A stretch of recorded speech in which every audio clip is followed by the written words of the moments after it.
आपने urban areas में और अर्बन एरियाज से हटकर जो घर दे रहे हैं बनाकर, प्रधानमंत्री आवास योजना जो भी हो, उसका डेटा हमको दीजिए। बताइए आप कितने मुसलमानों को दे रहे हैं? देते नहीं है, बताते नहीं है। भाई क्या शेयर है उसमें, जो आप गवर्नमेंट की स्कीम जो है इसमें मुसलमानों का क्या शेयर है बताइए। अल्पसंख्यक समाज का खासतौर से मुसलमानों का देते नहीं है। अब ये दिखाने को खड़ा कर देते हैं, थोड़ा बहुत देते हैं, मगर असल शेयर क्या है उनका वो नहीं बताना चाहते हैं। अब चुनाव है तो इसीलिए सब करना पड़ रहा है, मगर याद रखिए कि चाहे ये मौजूदा केजरीवाल की ड्रामेबाज सरकार हो या प्रधानमंत्री की कम्युनल सरकार हो, इससे ये बात मालूम हो रही है कि अगर वन नेशन वन इलेक्शन होगा तो फिर ये सब चीजें नहीं मिलेगी। अब पार्लियामेंट का चुनाव हुआ 6 महीने पहले, अब दोबारा चुनाव हो रहा है तो हर सरकार अपना अपना अनाउंसमेंट कर रही है। इससे देश को समझना है कि देश के जनता और उसके वोटर का फायदा करने के लिए ये सब अनाउंसमेंट्स हो रहे हैं। गो इसका इकोनॉमिक इम्पैक्ट जो होगा वो अलग बात है। तो इससे बात साबित हो रही कि वन नेशन वन इलेक्शन देश के वोटर के हित में भी नहीं है, संविधान के खिलाफ भी है। कितने सीटों में आप दिल्ली इलेक्शंस में कंटेस्ट? अभी वो फैसला हो रहा है, हमारे दिल्ली अध्यक्ष उस बात का तय करके आपको बताएंगे। मगर जरूर हम चुनाव लड़ रहे हैं और अच्छी तरीके से लड़ने की हमारी पूरी कोशिश होगी। सर, और एक इशू है, गवर्नमेंट ने प्रोटेस्ट लॉन्च किया है, new China country, they are saying that they are already in Ladakh. Government has launched a strong protest with China over the recent creation of 2 countries, or they are saying they are already. ये क्या language है मोदी सरकार की? हम strong protest launch कर रहे हैं, फिर आप उनको बोल रहे हैं कि आके भारत में इन्वेस्टमेंट करो, फिर आप चाइना से कह रहे हैं कि ठीक है हमारा जो इंपोर्ट इम्बैलेंस है चाइना से कंटिन्यू होता रहेगा। एक पॉलिसी तो रखिए ना। और हमको ये भी नहीं बता पा रहे हैं सरकार कि वो जो 65 में से 25 पेट्रोलिंग पॉइंट पर हमारी फौज पेट्रोलिंग करती थी वो हम कर पाएंगे नहीं कर पाएंगे। और आप जो एग्रीमेंट चाइना से किए उसको ले जाकर यांग से अरुणाचल से मिला दिए। तो ये कोई चाइना की पॉलिसी नहीं है। मैं साफ तौर से कह रहा हूं ये सरकार चाइना से डरती है।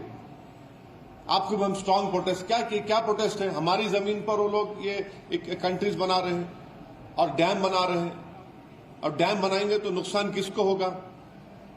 माने बिलियंस ऑफ डॉलर्स का उस चाइना ने अनाउंस करके, तो खुद बीजेपी वाले कह रहे नुकसान। तो नुकसान हो रहा तो क्या करेंगे? आप खाली जबानी बोलेंगे?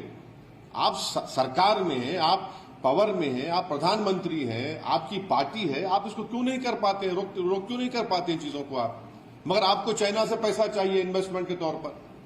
सर, केजरीवाल ने अलग-अलग माध्यमों के उनको एक अमाउंट देने का एक तनख्वाह मुकर्रर किया है, खाना देंगे सत्ता में आएंगे तो क्या ये तुष्टीकरण की राजनीति नहीं है? और क्या एक सवाल में एक और चीज है, क्या आपके वहाँ एक्टिवली पार्टिसिपेट करने की वजह से ये चीजें हो रही हैं? नहीं, देखिए एक बात आपको हम बता रहे हैं, तुष्टीकरण का जो आप बात कर रहे हैं, दिल्ली में जितनी विधानसभाओं में जहां पर अल्पसंख्यक समाज खासतौर से मुसलमान रहते हैं, आप जाकर उन इलाकों को देख लीजिए। मीडिया से मैं रिक्वेस्ट जाकर देखिए वहां पर क्या बुरा हाल करके रख दिए। दिल्ली का कचरा लाकर जहां पर अल्पसंख्यक समाज के मुसलमान रहते हैं वहां पर लाकर उसको फेंकते हैं। ये इनका जो बड़ा ड्रामा होता है केजरीवाल का कि हम क्लिनिक बनाए, स्कूल बनाए, कहां बनाया तुमने बताओ जहां पर अल्पसंख्यक समाज के मुसलमान रहते हैं? और तुम्हारा जो सरकार का जो परफॉर्मेंस है, डेवलपमेंट सब झूठा है, बकवास है। जाकर आप देखिए वहां पर जहां मुसलमान रहते हैं। चौथी बात यह है कि जो लोग जेलों में हैं उनके ताल्लुक से एक लफ्ज तो नहीं बोलते। जो उनके पार्टी के लोग भी हैं, भूल गए उन लोगों को। केजरीवाल को बेल हो गई, सिसोदिया को बेल हो गई, इनके तमाम नेताओं को बेल हो जाती है। और जब दिल्ली में जेनोसाइड हो रहा था, ठीक है लॉ एंड ऑर्डर इनके पास नहीं है, मगर आप क्या करते हैं? मुख्यमंत्रियों पर राजघाट पे जाके बड़ी आते हैं आप। मरने वालों को एस ग्रेशिया का जो पैसा देते हैं उसमें भी आप कम्युनिज्म करते हैं। तो ये सब ड्रामेबाजी हो रही है। रियल डेवलपमेंट जहां होने का है, जहां पर दलित और मुसलमान है, तो कुछ नजर नहीं आता हमको। सर, आप हमेशा से सावरकर की आइडियोलॉजी वगैरह को चैलेंज करते रहते हैं, मुखालफत करते रहते हैं। कल प्रधानमंत्री कॉलेज खोला जाएगा सावरकर के नाम पे, वीर सावरकर के नाम पे, क्या कहेंगे? नहीं, हम प्रधानमंत्री से एक ही बात पूछना चाह रहे हैं कि क्या उनकी सरकार कपूर कमीशन ऑफ इंक्वायरी के जो फाइंडिंग्स है, जिसमें चीफ जस्टिस कपूर साहब ने अपनी इंक्वायरी कमीशन रिपोर्ट में कहा कि सावरकर महात्मा गांधी के कत्ल के कॉन्स्पिरेसी में शामिल है, ये प्रधानमंत्री हमको बता दें। क्या वो इनकी सरकार उस Kapoor commission of inquiry report को मानती है, नहीं मानती है? और अगर महात्मा गांधी से आपको मोहब्बत है